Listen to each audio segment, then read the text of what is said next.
Asambleísta Roberto Cuero. Asambleísta María Gabriela Molina. Asambleísta Pablo Muentes. Asambleísta Bruno Segovia. Asambleísta Juan Carlos Troya. Asambleísta Pedro Velasco. Asambleísta Fernando Villavicencio. Asambleísta Nobelén Cordero. Presente. Señora Presidenta, me permito informar que existen 9 asambleístas presentes, por lo tanto existe el quórum reglamentario para reinstalar la sesión 145. Gracias, señor secretario. La siguiente comparecencia agendada es del doctor Pablo Santillán. Muchas gracias por estar aquí. Si desea tener ahí su comparecencia, le comento que tiene 20 minutos para hacer su exposición y luego damos paso a las preguntas tanto de los proponentes como de la defensa del señor presidente, así como de los miembros de la Comisión de Fiscalización. Bienvenido, buenas tardes. Audio, por favor. Buenas tardes, señora presidenta subrogante, señores asambleístas, muy buenas tardes, señores funcionarios, ciudadanos que siguen esta sesión. En primer lugar, déjeme decirle que me siento honrado de volver a esta que ha sido mi casa por 28 años, que fui funcionario de la Asamblea y antes del Congreso Nacional. Comparezco ante una invitación que me ha sido notificada y básicamente como profesional del derecho, como me hace constar en el vocativo, en cumplimiento de lo que dispone el artículo 76 de la Constitución de la República, que con su venia, señora presidenta. Perdón un momento, doctor. Asambleístas, si por favor tomamos un poco de atención a la exposición. Gracias. Continúe, doctor. Gracias, presidente. No han cambiado las prácticas desde hace más de 28 años. El artículo 76 de la Constitución dice: en todo proceso en el que se determinen derechos y obligaciones de cualquier orden, se seguirá el derecho al debido proceso, que incluirá las siguientes garantías básicas. 1. Corresponde a toda autoridad administrativa, en este caso el CAL es la máxima autoridad administrativa de la Asamblea Nacional, o judicial, garantizar el cumplimiento de las normas y los derechos de las partes. Numeral 7. El derecho de las personas a la defensa incluirá las siguientes garantías. Letra J. Quienes actúen como testigos o peritos estarán obligados a comparecer ante la jueza, juez o autoridad y a responder al interrogatorio respectivo. Respeto como el que más la decisión de otros colegas de comparecer o no comparecer a este seno. Para mí, como funcionario que les indicaba anteriormente, realmente constituye un honor. Más allá de este antecedente, tengo entendido que se me ha pedido la comparecencia, por cuanto en mis redes sociales, específicamente en la red Twitter, he sido crítico respecto del procedimiento que se ha llevado en este juicio político, que es algo que por experiencia y expertise es lo que conozco. Mi intención no es hacer un juicio de valor, ni de las acusaciones, ni lo que han hecho las partes hasta el momento, sino más bien, no sé incluso si es que a estas alturas del proceso, estas observaciones que yo les había hecho públicas en Twitter puedan ser valoradas o analizadas. Yo entendería que sí, cuando de darse el juicio político en el seno de la Asamblea, los asambleístas tengan que analizar todos los pasos que se dieron durante el proceso del juicio político y algunas normas que yo considero han sido vulneradas, más en particular respecto de las que constan en la Ley Orgánica de la Función Legislativa. ¿Y a qué me refiero? Me refiero a lo que dispone el artículo 87. El artículo 87 de la Ley Orgánica de la Función Legislativa establece que la solicitud para proceder al enjuiciamiento político será presentada ante la presidenta o presidente de la Asamblea y estará debidamente fundamentada y contendrá la formulación por escrito de los cargos atribuidos a la presidenta o presidente y vicepresidente o vicepresidenta de la República y el anuncio de la totalidad de la prueba que se presentará, acompañándose la prueba documental de la que se disponga en ese momento. se formalizará con las firmas de al menos una tercera parte de los miembros, estos 46 asambleístas, en el formulario correspondiente declarando que las firmas son verídicas y que corresponden a sus titulares. Pues bien, cuando se presentó la solicitud, se hizo con un número de asambleístas que superaba el número que establece como requisito básico el artículo 87, y de lo que se conoce, 59 señores asambleístas firmaron la solicitud. En la Ley Orgánica de la Función Legislativa, que estaba en vigencia antes de las reformas que se aprobaron y publicaron el 10 de noviembre del 2020, estas disposiciones del proceso de juicio político no tenían plazos. Por lo tanto, mandaba lo que aquí en la Asamblea se conoce como el poder del cajón del presidente. Llegaba una solicitud y el presidente lo guardaba en su cajón y lo ponía a consideración del CAL cuando él a su buen juicio y a entender, o cuando hayan el escenario adecuado, era sometido a conocimiento y calificación del CAL. Así pasó con el solicitud de juicio político al vicepresidente Jorge Glass. En ese sentido, varios asambleístas han presentado reformas a la Ley Orgánica de la Función Legislativa para evitar estos entrampamientos, estas trampas que había desde quien dirigía la función legislativa a una facultad fiscalizadora de los señores asambleístas. Es así que el artículo 80 y el artículo 88,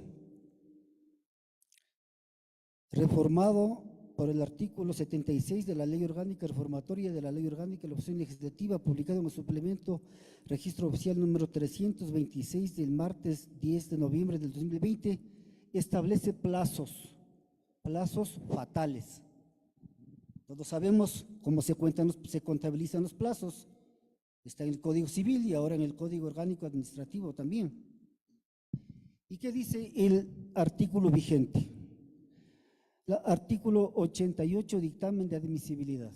La presidenta o presidente de la Asamblea Nacional, en un plazo máximo de 3 días, pondrá en conocimiento del Consejo Administrativo de la Legislativa la solicitud de enjuiciamiento político al presidente y vicepresidente de la República.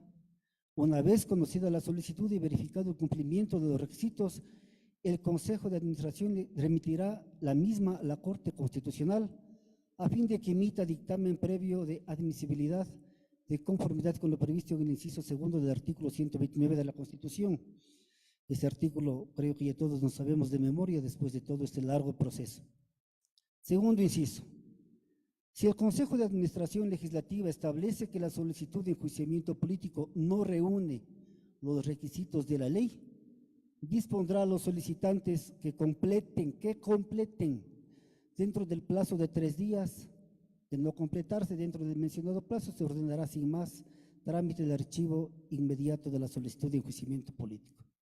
Aquí venían mis observaciones al procedimiento. Este artículo establece 2 escenarios.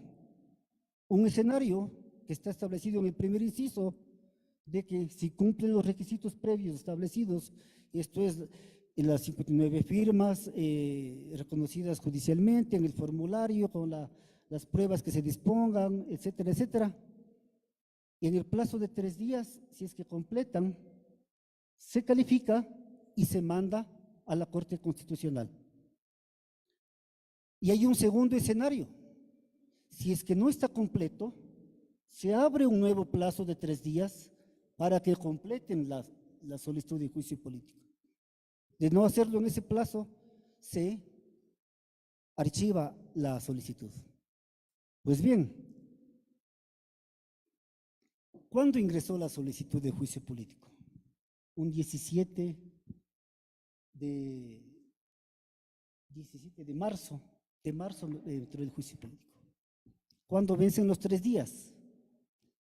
18, 19 y 20. Los primeros 3 días del primer escenario.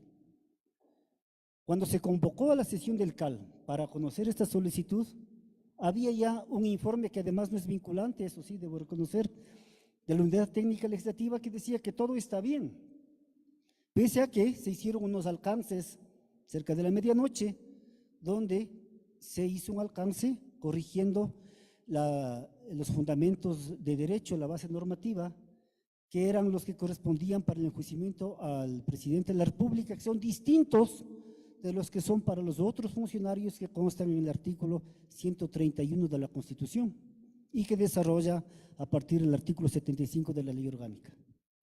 Es decir, a la fecha tope del primer escenario, el CAL resolvió calificar, conforme recomendaba la Unidad Técnica Legislativa, la solicitud a juicio político. Es decir, esa sola calificación mataba el segundo escenario, porque entendíamos que la solicitud estaba completa. Pero, oh sorpresa, fuera de plazo porque ya calificaron. Cierto es que la ley orgánica faculta a cualquier legislador pedir la reconsideración de lo que se haya votado en la misma o en la siguiente sesión, pero obviamente dentro de los plazos. Y esa reconsideración que fuera presentada por el señor asambleísta Esteban Torres, a mi criterio, es absolutamente extemporáneo. Han argumentado de que es su facultad reconsiderar en la siguiente sesión o en la misma sesión, pero yo me ratifico en que dentro de los plazos. Y voy a ejemplificar con los plazos de los proyectos de ley económicos urgentes. El presidente de la República manda un proyecto de ley calificado de urgencia en materia económica y la Asamblea tiene 30 días para aprobarlo, negarlo, modificarlo. Si el día 30 la Asamblea no hace ninguna de las acciones, entra por Ministerio de la Ley y ahí se le vence el plazo. Por lo tanto, ya no podría un asambleísta en el trámite de un proyecto económico urgente que tiene un plazo fatal de 30 días, plantear la reconsideración en el día 31 porque la ley le faculta reconsiderar en la misma o en la siguiente sesión. Pierde esa facultad. Esa ha sido mi observación respecto a la posibilidad de haber reconsiderado, que además, ¿para qué reconsideraron? No reconsideraron para completar, como dice el segundo inciso. Reconsideraron para corregir la solicitud de juicio político. Y eso no lo digo yo. Todos los ciudadanos nos hemos enterado a través de los medios de comunicación que ese ha sido el motivo, la razón por la cual reconsideraron y dieron un plazo adicional a los señores proponentes del juicio político. De ahí lo que pasó en la Corte Constitucional, como demócrata y formación en Derecho, tengo que allanarme al dictamen de la Corte, no tengo nada que decir. Pero también me parece que es importante señalar que en este proceso el único que puede nombrar procurador o procuradores para la defensa es el presidente de la República, conforme señala el artículo 90, cuando aboca conocimiento a la comisión y es puesto en conocimiento de las partes, dice que el presidente de la República, por interpuesta persona de uno o más delegados o procuradores en el plazo de 10 días, ejerce su derecho a la defensa. ¿Por qué traigo a colación esto? Porque no hay procuradores para los que suscriben el juicio político. Por lo tanto, los 59 legisladores que suscribieron la primera solicitud de juicio político, la que estaba con errores y que luego fue corregida a medianoche, debía haber sido suscrita por los mismos 59 asambleístas. Es lo que manda la Constitución, es lo que manda la ley orgánica y esto es derecho público. He visto que han venido actuando 4 distinguidos asambleístas que han estado impulsando a nombre de los 59, en calidad, no sé si de voceros, no sé la verdad en qué condición, porque recién la condición de interpelante se determina cuando el juicio político va a debate en el pleno de la Asamblea previa convocatoria del presidente, y ahí, conforme dispone el artículo 92 de la Ley Orgánica de la Función Legislativa del orden del día, el segundo inciso dice lo siguiente con su venia, señora presidenta. La presidenta o presidente de la Asamblea Nacional requerirá a las y los asambleístas que iniciaron el proceso la nómina de 2 asambleístas que realizarán la interpelación, lo que será comunicado a la presidenta o presidente o al vicepresidente o vicepresidente de la República. Es decir, recién en esa instancia del proceso conocemos quiénes van a llevar la interpelación. Antes, todos están en las mismas condiciones, los 59 solicitantes del juicio político. Esto en breves términos, señora presidenta, señores miembros de la comisión, señores asambleístas, han sido mis observaciones respecto del trámite de la solicitud de juicio político. He tenido la oportunidad de acompañar a otros asambleístas en su gestión fiscalizadora.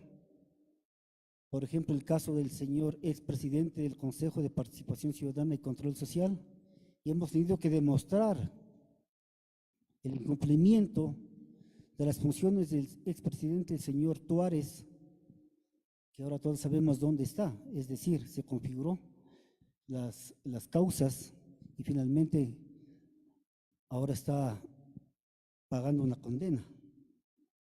También acompañé en el proceso de juicio político al primer secretario de comunicación de la SECOM, y también sabemos dónde está el señor exsecretario de comunicación. Porque si bien el juicio político es eso, un juicio político, mi criterio personal es que todo acto político tiene que tener un fundamento jurídico de tal manera que le brinde legalidad y legitimidad. Es lo que puedo decir respecto del procedimiento, señora presidenta, señoras y señores concejales. Perdón, es el ejercicio del cargo, señoras y señores asambleístas. Muchas gracias por su amable atención. Gracias, doctor Santillán, por su aporte. Damos paso a las preguntas de los señores proponentes. ¿Tienen preguntas? Asambleísta Veloz. Muchas gracias, señora presidenta. Buenas tardes con todas y todos. Parece que lo que el doctor Santillán en este momento acaba de decir es con el desconocimiento de haber leído el dictamen de la Corte Constitucional. Viene a refutar el dictamen de admisibilidad del máximo órgano de justicia constitucional en nuestro país, en el cual ya se desmontó y se destruyó todas estas falacias que tenían los voceros del gobierno para querer desnaturalizar la solicitud de juicio político. Por lo tanto, es extemporáneo y ni siquiera procede, porque lo que estamos haciendo en este momento es la evacuación de las pruebas, la sustanciación de ellas mismas, y no entiendo el por qué en este momento se trae esto aquí a la comisión.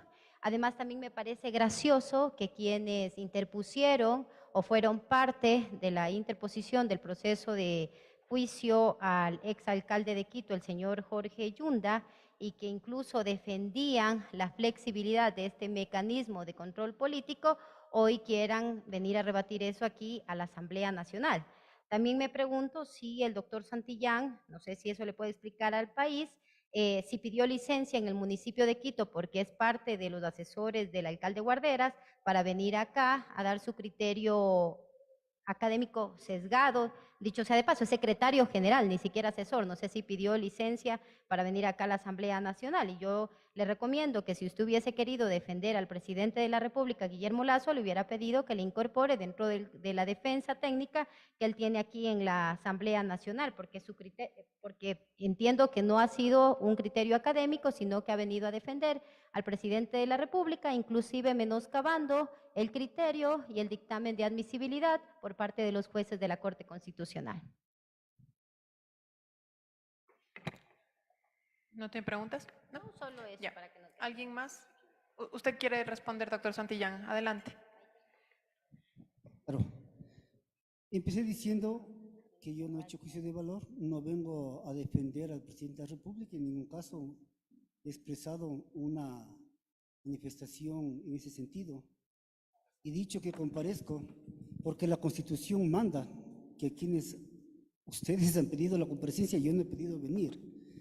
Los funcionarios que hemos sido solicitados la comparecencia tenemos la obligación, conforme determina el artículo 76, numeral 7, letra J, que me permito repetir, señora presidenta, con su venia, quienes actúen como testigos o peritos estarán obligados a comparecer ante la jueza, juez o autoridad y a responder al interrogatorio respectivo. Yo no he sido convocado como funcionario municipal. Efectivamente, soy el secretario general del Consejo Metropolitano. No he ejercido ningún papel ni rol durante el proceso de remoción del exalcalde Jorge Yunda. Yo fui posesionado y llamado a prestar mi contingente cívico, por cierto, luego de una crisis institucional, a partir de la posesión del vicealcalde que asumió las competencias como alcalde.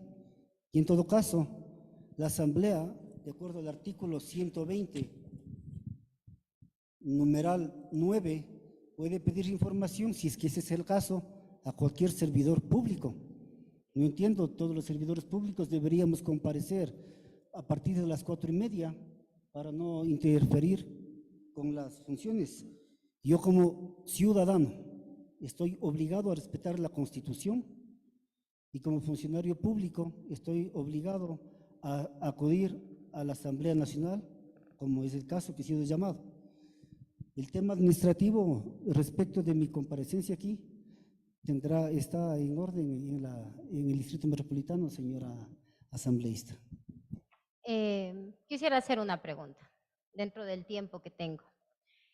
Usted dice que ha comparecido en su calidad de testigo, entonces yo le quiero hacer la pregunta a usted y que le responda al país si a usted le consta, qué hecho le consta dentro de la empresa pública Flopet, si a usted le consta el contrato que firmaron entre Flopet o Amazonas Tankers, o si usted ha trabajado en la Contraloría General del Estado y ha sido parte del examen que se realizó al contrato entre Flopet y Amazonas Tankers, porque se entiende que el testigo es quien ha estado al momento de que se cometió el hecho. Entonces, como usted me dice que es testigo, quiero saber si le consta alguno de estos hechos, si usted estuvo ahí. A ver, en las redes sociales mucho se ha debatido respecto de la figura con que se nos ha pedido la comparecencia, no mía, sino de varios profesionales del derecho, testigos, peritos. Yo creería que se debió haber hecho una comparecencia a través de la figura de comisión general. Y eso expliqué yo cuando inicié mi intervención, de que podría resultar extemporáneo estos criterios que yo entiendo que se me ha convocado por las opiniones que yo había hecho públicas en la red social Twitter y que por eso me había pedido mi comparecencia.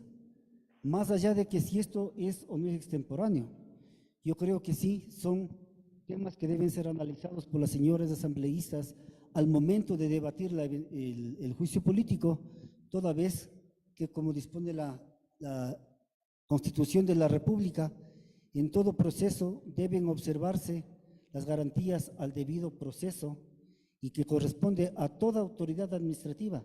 Por eso había recalcado que el CAL es la máxima autoridad administrativa, hacer cumplir, y evidentemente yo creo que he puesto en evidencia que no se han cumplido los plazos que establece la ley orgánica de la función legislativa. Más allá de lo que diga el dictamen, que repito, no tengo ningún tema que agregar al hecho, sino que respetuoso como demócrata allanarme al dictamen de la Corte Constitucional. Ahora bien, también manifestó que comparecía en calidad de perito. Le hago la consulta. ¿Usted está acreditado por el Consejo de la Judicatura como perito? Repito, señor asambleísta, no se ha definido la condición de todos los comparecientes, peritos, testigos. Insisto, yo creo que debió haberse utilizado la figura de comisión general para que los asambleístas tengan elementos de juicio al momento de tomar una decisión respecto de su voto. Lo acabo de decir que venía como perito, pero entiendo. Entonces, usted es testigo de Twitter y de acuerdo a esa perla jurídica que acaba de decirle al país en este momento, todos podríamos ser testigos de cualquier hecho de aquí en adelante por su perla jurídica, que hay que ser testigos de Twitter porque eso dicen las redes sociales. Hasta ahí mi pliego de preguntas. Sí, nada más, Sí, ya le doy paso. En la afojas 92 del expediente estaba revisando, porque aquí están también las pruebas testimoniales solicitadas y usted también, asambleísta Veloz, solicitó algunas pruebas testimoniales que en algunos de los casos tampoco son testigos del caso en Flopec, ¿no? Entonces, puede tanto usted como la defensa del señor presidente solicitar las pruebas testimoniales.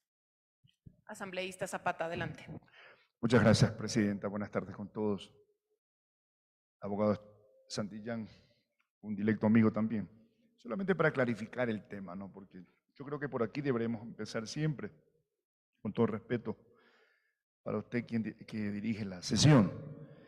El motivo de la comparecencia de varios de los que han hecho ya hasta este momento está escrito en el cronograma que se aprobó, ¿no? Y dice textualmente lo siguiente: comparecente Pablo Santillán Paredes, desde el ámbito de la técnica constitucional y penal, aclaren a los miembros de la Comisión de Fiscalización y Control Político sobre la procedencia de la acusación política en contra del presidente constitucional de la República. Está claro, y eso es lo que deben cumplir quienes comparezcan aquí, ¿no? Simplemente aquello, presidenta. Gracias. ¿Algún otro asambleísta? ¿Fajardo? ¿No? ¿La defensa del señor presidente tiene preguntas? Adelante, doctor Neira. Buenas tardes, señora presidenta, señores asambleístas, miembros de la comisión especializada y doctor Santillán, muchas gracias por haber comparecido en esta tarde. Me sorprende mucho que la asambleísta Viviana Veloz haya fundamentado en una norma reglamentaria del Consejo de la Judicatura la exigencia de que el compareciente tenga que ser perito acreditado ante dicho consejo. Perdón, doctor Neira. Asambleísta, les ruego, por favor, está interviniendo el doctor Neira. Gracias.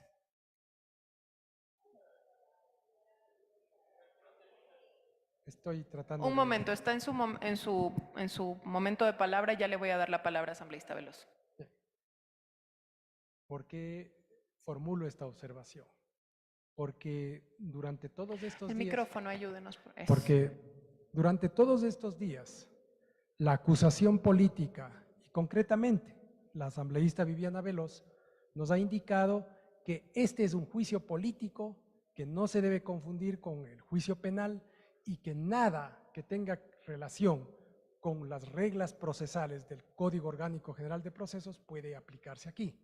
Sin embargo, cuando se ha presentado a un experto para que dé una opinión y pueda transmitir sus puntos de vista para evaluación de los señores asambleístas, miembros de la comisión especializada, entonces ahí sí el reglamento del Consejo de la Judicatura que exige que el perito esté calificado por dicho consejo.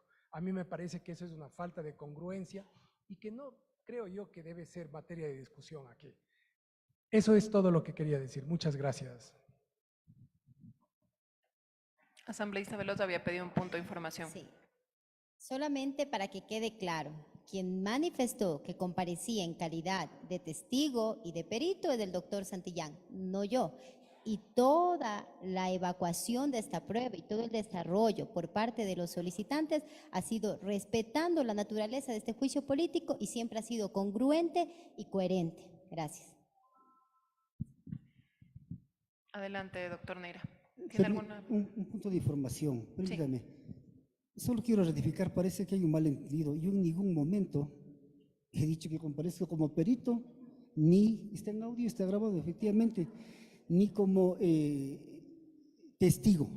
He dicho que bajo esa figura han pedido la comparecencia y que yo considero que debió haberse utilizado la figura de la Comisión General en razón de que hemos venido a exponer criterios, porque a mí nadie, aparte del oficio que ha sido notificado por parte de la señora prosecretaria de la comisión, nadie se ha puesto en contacto conmigo para decir de qué se trataba esta comparecencia. O sea, a mí me llama la atención que la señora asambleísta me diga que yo vengo en defensa del señor presidente de la República. Es más, yo ayer acabo de llegar, estaba fuera del país, en un curso de capacitación de las ciudades capitales iberoamericanas, que viajé, porque veo que les preocupa también el tema administrativo, con todos los gastos pagados por la UCSI, de igual manera que viajaron las señoras asambleístas a Irán, y en las mismas condiciones, pagados por el organizador, que no le ha costado un solo dólar, en este caso al municipio de Quito, y estuve fuera del país, en Madrid, haciendo un curso de capacitación. Por lo tanto, desconocía de este tema, pero repito, como ciudadano respetuoso de la Constitución y respetuoso de la ley, he comparecido ante un llamado de la Asamblea que me honra porque fui 28 años funcionario de esta importante función del Estado. Está clara su postura, doctor. Doctor Neira, ¿tiene usted preguntas para el doctor Santillán? Esta defensa ha considerado que la presencia del doctor Santillán era muy importante porque pocos abogados como él pueden dar un criterio sustentado en tantos años de experiencia de trabajo legislativo. Es la seriedad con la que nosotros asumimos la defensa del señor presidente de la República. Le agradecemos la claridad con la que él ha expresado estas opiniones jurídicas, este análisis que nos ha hecho, y no tengo absolutamente nada que preguntar, sino más bien agradecerle su presencia. Gracias. ¿Algún asambleísta miembro de la comisión tiene preguntas?